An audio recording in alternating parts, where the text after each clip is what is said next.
Welcome to Your Success Podcast. We give you actionable insight and stories behind real-life success wherever you go. Here are your hosts, Angelos and Mo. Welcome to Pig Pods, Your Success Podcast. I'm Angelos. And I'm Mo. Now, as you know, this podcast is all about success, and today we're interviewing someone that has been successful in so many areas. I'm really looking forward to finding out her secrets. So our guest today is a former investment banker, now a property investor with a pipeline of 11 projects totaling £120 million, an Amazon #1 best-selling author, speaker, and to top it off, a mum of 3. So welcome to Pig Pods, Nicole Bremner. Thank you very much for having me. Nicole, thank you for taking some time out to speak with us today. First of all, how do you fit everything in? Time management and a really good team. I've got a very good team of people around me now who help me out. So that's the only way it's possible. Yeah. We all have the same number of minutes in a day, and it's just about allocating mine and ensuring that it's all prioritised and we've got the right things in place so we can just go along. Have you ever had any challenges with letting go of things? I know that's kind of a common challenge that a lot of entrepreneurs have. Yeah, most definitely. I have to say no. I actually just gave up email. So late last year I gave up email, and my inbox would cause me so much stress. There's 1,183 emails as of yesterday. And I just thought, I will never get through these emails. I'm not doing email anymore. So now I do skim it, but I don't do email. You don't have to worry about it. So how do you learn to delegate then, Nicole? Because as someone who could be a bit of a control freak, letting go of, say, emails, how do you delegate that to someone? What systems do you put in place to make sure that you don't miss that killer email? I try to have nothing coming to me personally, but to go to my team. And I've given each of the people on my team, Anna, Jane, and Marina, a certain area that they need to look after. And so anytime I do get any queries on social media, it's just fielding those so that they're going to the other 3 and not to me, so that I do know if anything important is to come through, it will go through to them. And look, if people want to get in touch with you, they will. They won't just send an email and let it go. Yeah. Cool. So you go into it in your book, but can you just take us through a brief summary of how you first got into property? Sure. Well, I was a stay-at-home mum with the 3 kids, and I didn't know what to do with my life. I'd just finished renovating a former vicarage that had been derelict and squatted, and it was in Hackney just before Hackney got really cool, and that was in about 2010-11. And I'd really enjoyed the process, and I'd enjoyed working with my builders and the whole creativity and the finance side as well. You've got the whole budgeting and forecasting, and that sort of played into my finance skills, whereas the creativity as well of designing and the interiors, I thoroughly enjoyed it all. And so after I did that, I still didn't know what I wanted to do.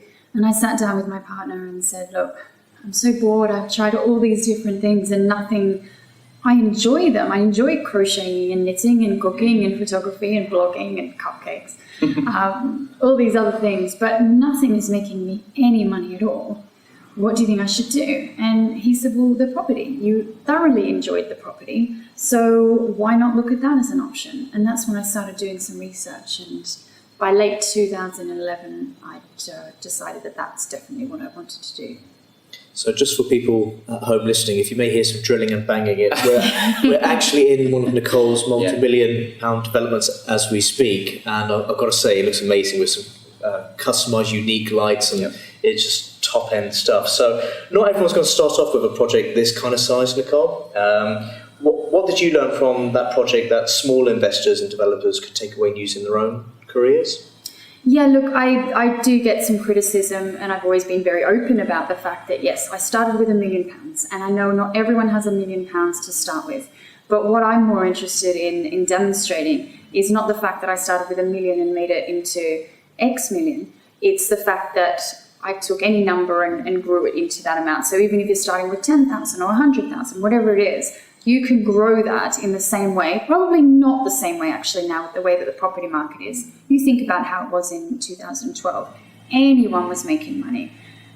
Fortunately or unfortunately, and a lot of people who did start in properties started back in 2011, 2012, where it was very, very easy. In fact, people were paying more in Hackney for an unrenovated property than a renovated one. That's how crazy it was. Even though someone had sunk 300,000 into a development, you just couldn't get your money back on that. So what people can do now is just educate themselves around property development, get to know things, get to know areas. I always say pick a patch and become an expert in that patch, and then you can very easily decide and appraise a deal.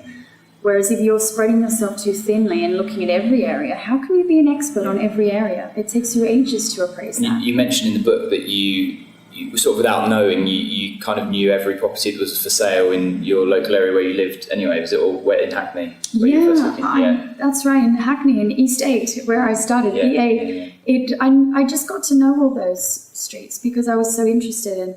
Because I had the 3 kids, age 3 and under, I was constantly outside with them, walking them around, trying to put them to sleep. So I would just end up walking the streets of Hackney, and which is really lovely in parts, trust me. And just getting to know them all. And then I went out to mummies' playgroups. And so you just get to know your area. You do anyway. Yeah. So topical, because we're obviously sitting in one of your high-end developments. So you focus very much on the high-end London property market. Do you have any concerns about your ability to shift a top-quality product at the end of a development that you do, and how do you mitigate those risks as well? Yeah, no, I definitely do have concerns about that. And there are certain areas in London which I am more concerned about than others. So if I was selling a property or a development in Hackney, for example, or Luton, I know they're just going to fly out. Yeah. We've just put our Luton development on the market recently, and it's officially gone on with another agent just this week. So I know it's going to sell well. It's cheap relatively to other things in the market. This property that we're sitting in right now in Harrington Gardens, South Kent, this is an expensive area. We're asking 5.25 million, and that's a lot of money. And so yes, it does concern me, but what we do is that we make all our properties very design-led. So you walk into one of our properties, and it's not the whole greige that you see in other things. We don't have the same standard cushions that everyone else has. As you can see, we've got custom lighting, we've got just little extras, the timber staircase, and things that we've done there are architectural features that really do separate ours from everyone else's. So if an agent is showing a number of properties, that buyer, they might not choose ours, but they will not forget ours, and there'll be elements of that they'll want to take or be interested in. And the speakers in the ceiling. Yes. That's right. As we all gaze up to the ceiling, look at the speakers Sold. in the ceiling. That's all I need in my life. How have you arranged your development business to be able to operate at such a scale without you having to be there? Yeah, the secret of that is having a really good business partner who focuses on the construction. I must say, when we first started working together in 2012, Avi and I were both working our own developments. So I would have my own in-house build team running my own projects, and alongside that, he would be running his own developments, a lot more than me. He's a lot more experienced than me. And we sat down and realised that there was just too much overlap in what I was doing and what he was doing. So we thought it was much better just to play to our strengths. And my strength is clearly on the branding and the marketing side, on raising finance, keeping the investors happy, all the things he really doesn't want to know anything about or have too much to do with. Whereas, yes, I enjoyed being on site and running a build team, that was fine, but I could not do it for the price that he could do it. And so it was a very clear delineation of tasks then, and that's how we do it. We've got 11 projects on the go at the moment. We've got 5 of those in construction or about to start in construction. This one's not supposed to be in construction, but as you can hear, it is. So yes, it's very much just dividing up the tasks, and I tend to look after all the things that I just mentioned, as well as at the end I look after the sales, I look after the interiors, the dealing with the architects, and anything else that might need to, the financial side as well. And for any sort of developers that are developing at scale and thinking, actually, is there some margin in the construction side as well? What are the things that you think they would need to take into consideration when you get into sort of maybe having your own construction company as well as being a developer? Yeah, look, taking on your own in-house construction team has pluses and minuses. The pluses is the plus side. The upside of that is that you are completely in control. There's no development margin. The downsides, I will say, are quite a lot. You've got to have the right insurance in place. You need to have all that health and safety side completely looked after, because if anyone were to die on site, do you know who's responsible? You. You also need to have a pipeline of projects because they're on the books. And so you have to ensure that these people have got work throughout their employment, or it costs you more money. You might as well just have subcontractors in place. So yes, there are advantages, but I would say that it's not something to do lightly. Perhaps a better way of doing it for people who are starting out is to try and do a joint venture with a builder, someone who is a little more entrepreneurial, and you say, right, perhaps you will do things at cost, take out that 30% development margin that you put in, and we will split the profits. I'll give you an extra 30% on sales, or whatever it might be. And I think that can work much better than taking on the risk yourself of that health and safety. And you've been successful in crowdfunding many of your projects. Can you talk to us a bit about this, and why do you think you've been successful, particularly in doing that? Yeah, we raised over late 2016 and through to about mid-2017, we raised 5.75 million. And the last one we did, we oversubscribed one of our developments. We raised 1.624 million in, I think, 17 minutes. I think it was something like that. Wow. It was really, really quick. So I think it's a world record, actually, in the fastest property crowdfund, but we're yet to have that verified. I don't know how to go about verifying. Yeah. So if anyone knows... With a stopwatch. Yeah. It's all documented. We just need Guinness Book of World Records to come and do that. But the reason that we were able to do that is twofold. First of all, we had great projects that people wanted to get involved in. And what's really interesting on that is that the majority of our investors are actually developers themselves. Wow. So isn't that fascinating that they can't find their own projects to invest in? So rather than have this money sitting waiting for a project, they invest in ours passively. So that's the first thing. The second thing is our branding.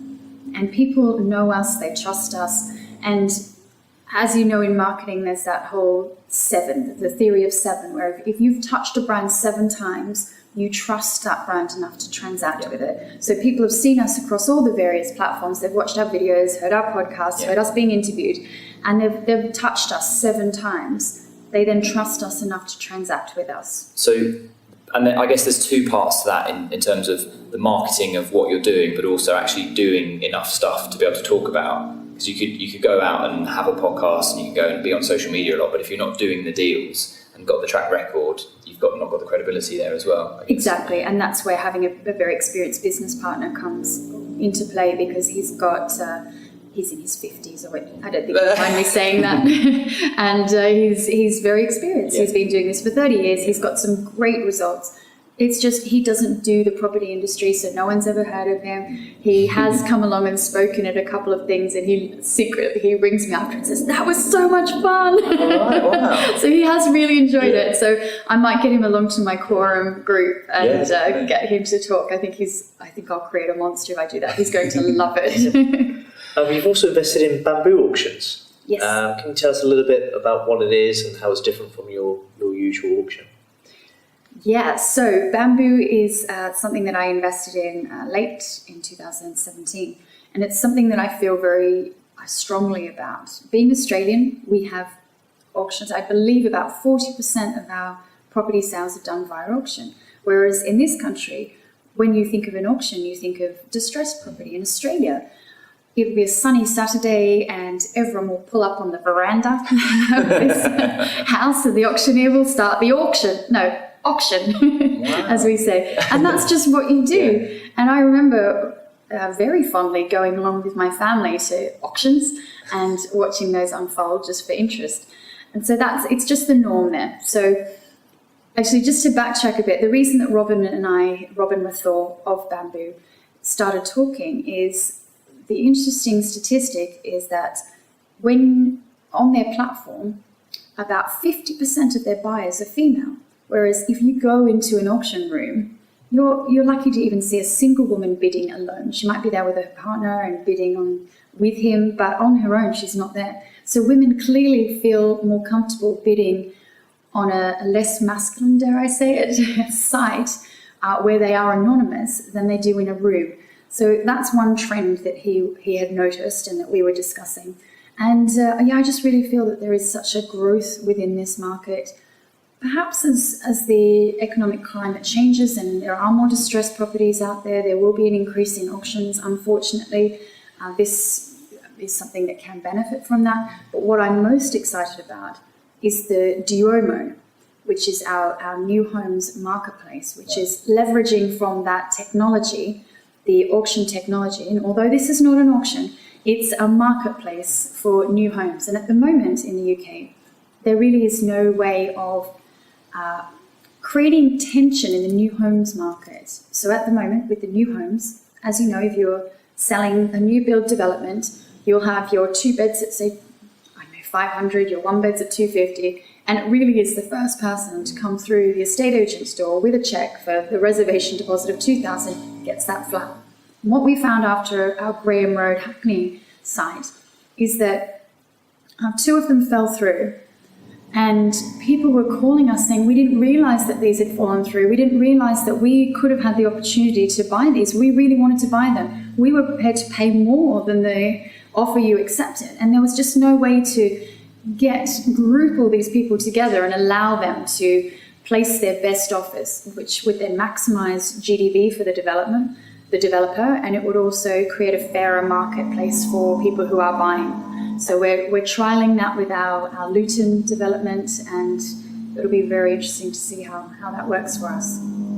Yeah, definitely. And so you think there's benefits for buyers? Obviously, it's clear that there'll be benefits for developers in terms of achieving best price, but you think that there's benefits for the sort of the new homeowners as well in that? Yeah, just imagine that you really wanted to buy a 2-bedroom flat in Luton on the 1st of February when there's a big open home show going on.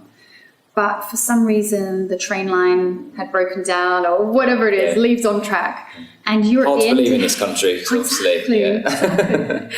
You're at the end of that queue and someone got in ahead of you just because their train line was working that day. That's not fair. That's not fair, yeah. And so this then creates that. And you might be prepared to pay $215,000, whereas the person in front of you got it for $210,000. So it's a much fairer system where everyone can then bid against each other without wanting to use any auction terms, but can place their best and final offers for a property and let the market. It's true market forces in action. Exactly. Yeah. Exactly. No, okay, that makes sense. So we love social media, and we know you do too. How important do you think it is for property people, or any business people, in fact, to be active on social media? It is extremely important. And as I said in one of my Monday Motivation Facebook Lives recently, my social media activity that I did in 2017 was the most important thing that I did. Wow. Even, I would almost say even over and above writing my book, because it created a more of a profile for me. It completely elevated my brand in a way that nothing else ever has. It allowed me to get the Daily Mail article, the Sunday Times article. It allowed me to sell a book, all these different things, as well as the opportunity with Bamboo and another couple of companies I can't mention just yet. All these opportunities have been incredible. I'm sponsored by a clothing brand now to wear their clothes when I speak. And none of that would be possible if it weren't for building my profile. And I'm just a nano influencer, which is the term I've been using. And then Forbes was using it last week, but I thought I'd come up with it. But yeah, I'm a nano influencer. I haven't got a huge number of followers, but it's that influence that you can have and that authenticity of followers that's important. So yes, it is the most important thing I think that a developer can do at the moment.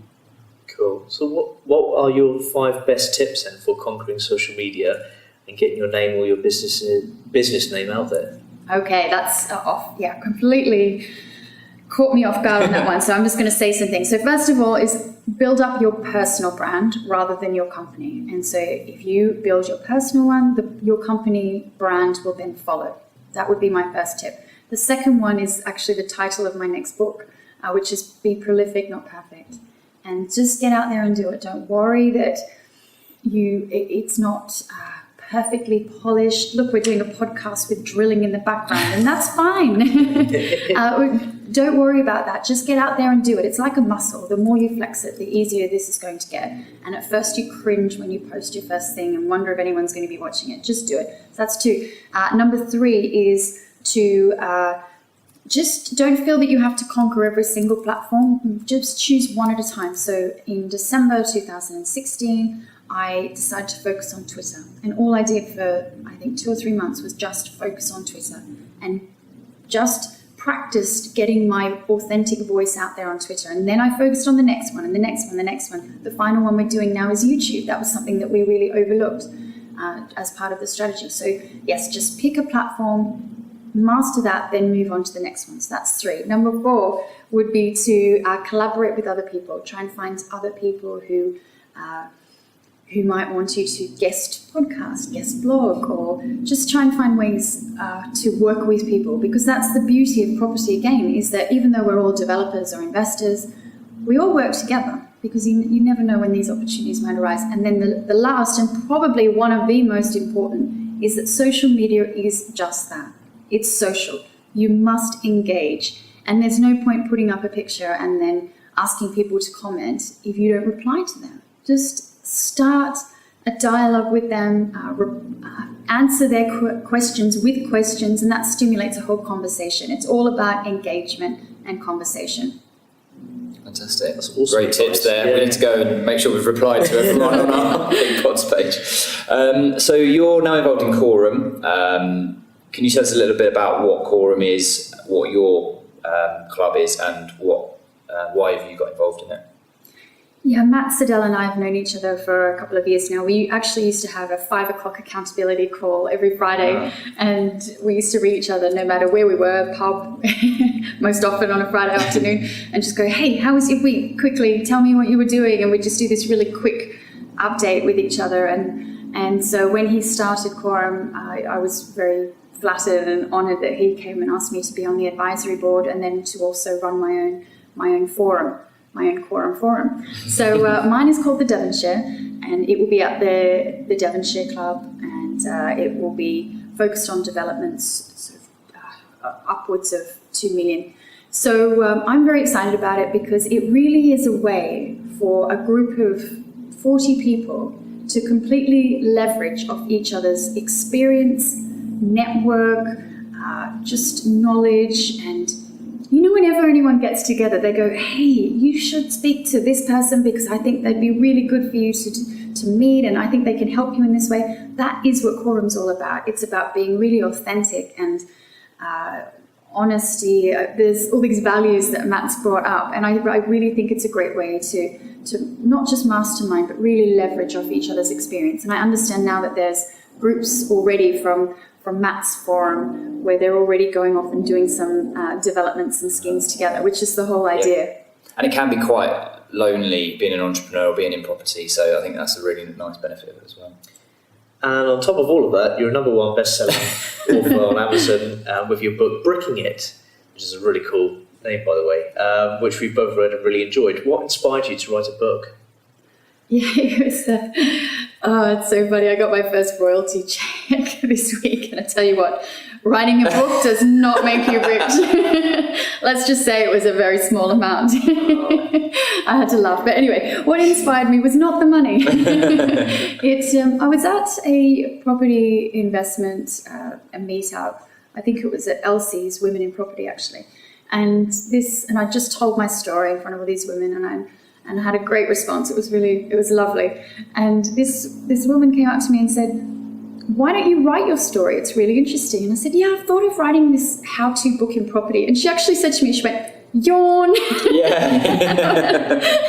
And she was Eastern European. She was very direct. She went, yawn, that's being done. We want to hear your story. And I thought, that's really good advice. So I took her advice on board, and I thought I still wanted to do a how-to, but I'm not an expert, and I've never, ever claimed that I'm an expert. What I have said is, this is what I've done, and this is how I've done it. And that's exactly what I wanted my book to be about, is, listen, there are people out there who are far more experienced than me. All I can tell you is how I have done it. And that's exactly what the book's about. It's just, this is what happened to me. I'm as surprised as everyone else. this is what I did, and let's hope that it helps someone. And so far, the feedback I've had has been mostly great. There are about 536, not that I've checked, comments on Daily Mail that are not so positive, but What do they know? Well, they do say that, if you haven't got any haters, you're not doing anything big or meaningful enough. So I think that's fine then. I've got 536 haters, so Big Haters are your motivators. Yes. Oh, that's a good one. I like that. Put that in the infographic Instagram. Nicole, this this podcast is all about success, and as such, we ask everyone that we interview, what does success mean to you? Big question. For me, it means freedom, and that's, I know it's really cliche, but just the freedom to choose how I spend each day mostly. The freedom to spend summer. So for the last 2 summers, I've taken them off. I've taken 2-3 months off and just spent that time with my kids. And that to me is true freedom, to be able to do that. And it really has just been in the last 2 years I've been able to do that. Freedom to take 3 weeks off over Christmas and just ski for 3 weeks, and freedom to help the causes that you want to help and that you feel compelled to help. And but I'm certainly not wealthy by any means, but I have got enough now to have that freedom to choose who I want to work with, how I want to work with, and a bit more on my own terms as well. And that for me defines success. Great answer. So finally, can you give our listeners one bit of advice to help them achieve success, whatever that might be to them? I think the biggest problem I see when I mentor people or when I speak to people in property is they want it all now, and they're not willing to put in the really hard work. And I say to them, well, where do you want to be in 5 years? And they say, I want to be so wealthy and I want to be doing this. And really, they want that all in 1 or 2 years, and they want to buy multiple properties. And I said, well, look, it's taken me 7 years to do this, and people don't realise that it has taken so long. Plus, I started out with a massive wad of cash. And this is where I am. Would you be happy with that? Well, no, you want so much more than that. Okay, well, how's that going to be possible to even do more, especially with market forces? So I know it's really cliche as well, but it's that whole, it's a marathon, not a sprint type mentality that I would love to instill in people, and just also to get over yourself. Don't take yourself too seriously. Just get out there, do things, have a laugh. We all do. We have so much fun doing what we do. And success will come if you're truly enjoying what you're doing and if you're being patient. Great advice. Yeah, indeed. We should all listen to that advice. So thank you for your time today, Nicole. What's the best way for people to get in contact with you? I'm on every social media but not platform. Email. No, not email. Do not email me. Email Marina. But she'll love me. No, look, I'm on everything. I'm even on Snapchat. I think we can put a link up with all my socials so people can get in touch with me via their favourite method. But really, NicoleBremner.com is my website. That doesn't get updated that much. But my Facebook page, which is Nicole S. Bremner, that one gets updated regularly. That's where I do my Monday motivation call, and I post my podcasts and other things. So that really is the best place. Do you still use your Snapchat glasses? Last time I saw you speak, they were a new toy that you had, so do you still use those? Sadly, no. It was a bit of a gimmick. I haven't, I think not since Exeter, actually. I think that was the last time. I might have to break them out for some of the summits coming up. Yeah. So, thanks for reminding me. It's been absolutely brilliant speaking with you today, Nicole, so thank you for your time. Thank you very much. I've really enjoyed it. So we want to know your thoughts at home on it, and your thoughts and experiences on Nicole's incredible journey. Drop us an email on hello@pig.network or get in touch via our social channels. Indeed. And thanks for listening to Pig Pods, your success podcast. Click subscribe, leave us a review, and we look forward to your comments on the Facebook page and our YouTube channel. I've been Angelos. And I've been Mo. And see you again on the next exciting Pig Pod. You have been listening to Your Success Podcast. Click subscribe for more incredible content. More details can be found at www.yoursuccesspodcast.com.